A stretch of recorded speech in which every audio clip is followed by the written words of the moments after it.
అనంత కరుణామయుడు, అపార కృపాశీయుడు, సర్వశక్తిమంతుడైన దైవానికే సమస్త స్తోత్రం తెలియజేసుకుంటూ, సోదర మహాశయులారా, ఆధ్యాత్మిక ప్రియులారా, ఈ రోజు నేను మీ ముందు విశ్వజనీన సోదర భావానికి సంబంధించి కొన్ని విషయాలు మీ ముందుంచే ప్రయత్నం చేస్తాను.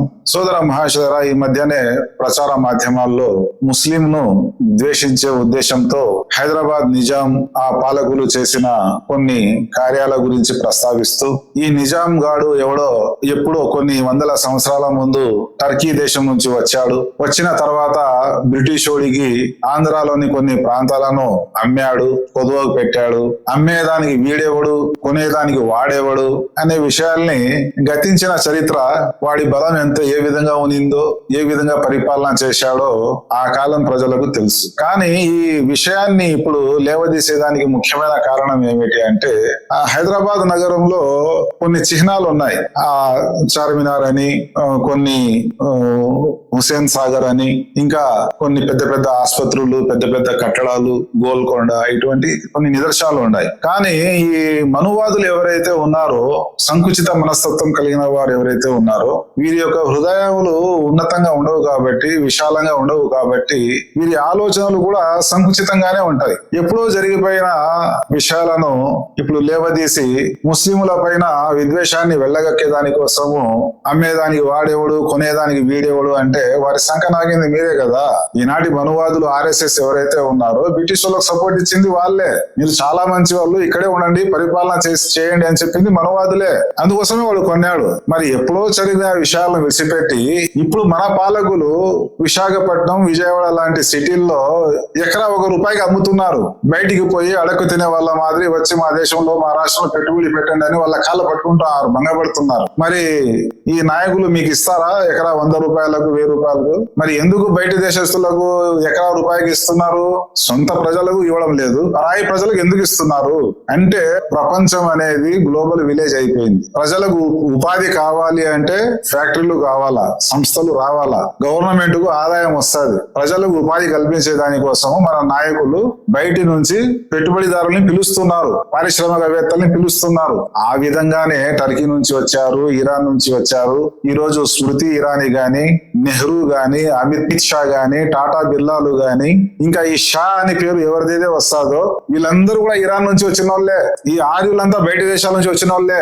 ఈ మనువాదుల్లో 199 మంది బయట నుంచి వచ్చిన వాళ్ళే. నువ్వు చరిత్ర తీస్తే అందరి చరిత్ర తీయాలా, ఒక ముస్లిముల, ఒక టర్కీ నిజాం చరిత్రే కాదు తీయాల్సింది. అప్పుడు విడిచిపెట్టు, గతం గతహ.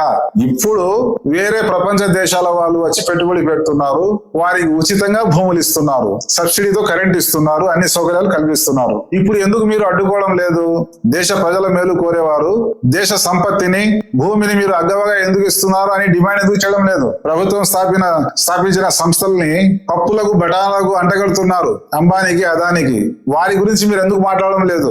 ఎప్పుడో 400 సంవత్సరాల ముందు వచ్చిన నిజాం నవాబుల గురించి మీరు ప్రస్తావిస్తున్నారంటే, మీ మనసులో అసూయ, కల్మషం, ద్వేషం ముస్లిముల పట్ల ఉన్న కారణంగా ఈ విషయాలని మీరు చెప్తున్నారు. 400 సంవత్సరాల పూర్వము ఈ దేశంలో వస్త్రధారణ ఏ విధంగా ఉండేది, ఆహార నియమాలు ఏ విధంగా ఉండేటి, ఏం తింటున్నారు, ఈనాటికి కూడా మీరు ఒరిస్సాలో పోయి చూస్తే వారి యొక్క వస్త్రధారణ, వారి యొక్క తిండి చూస్తే మీకు తెలుస్తుంది. అంటే ఎన్నో దేశాల వారికి మేము సభ్యత, సంస్కారం మేము నేర్పినాము.